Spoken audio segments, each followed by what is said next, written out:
The taxman has served a notice to BJP's Prime Ministerial candidate Narendra Modi for not paying taxes. Now, it is very unusual because Narendra Modi's rallies really asks for the fees for the entry of people, and the tax department seeks the details of the amount collected for the entry to these rallies. Suchetna Ray joins us with more details on that. Suchetna, why is the notice being served and how much could it amount to?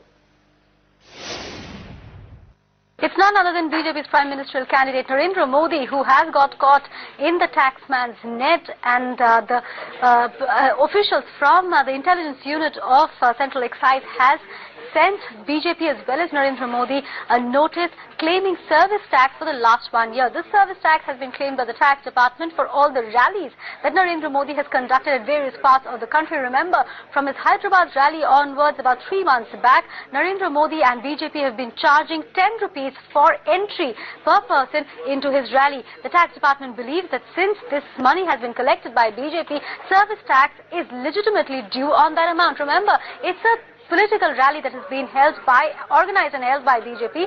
It is not part of the negative list which has been circulated way back in 2012 by the tax department. Hence, BJP owes service tax to the central government. However, characteristics of the BJP, they have already retorted to the taxman's claim. They have 10 more days for a reply to this legal notice which was sent in February.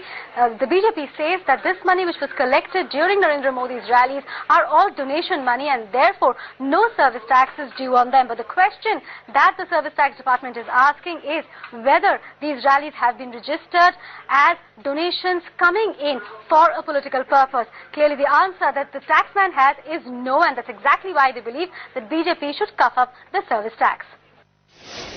No rally of Shri Modi has ever been held, but it is a public rally where millions of people are coming to listen to his public speech. There is no service whatsoever. Other political parties also raise funds. Are you so scared of him that you are going to derail the entire democratic process? I'm sorry to say, it is condemnable. The government of India must owes an apology to the BJP and the people of the country, and this must stop. किसी कर authority ने किसी को notice भेजा है, तो इसका जवाब तो या तो वो कर अथॉरिटी देगी जिसने नोटिस भेजा है, या वो देंगे जिनको नोटिस मिला है, क्योंकि ये तो एक तरह से कानूनी मामला है। तो इसके ऊपर अगर किसी की प्रतिक्रिया बनती है तो उन्हीं की प्रतिक्रिया बनती है।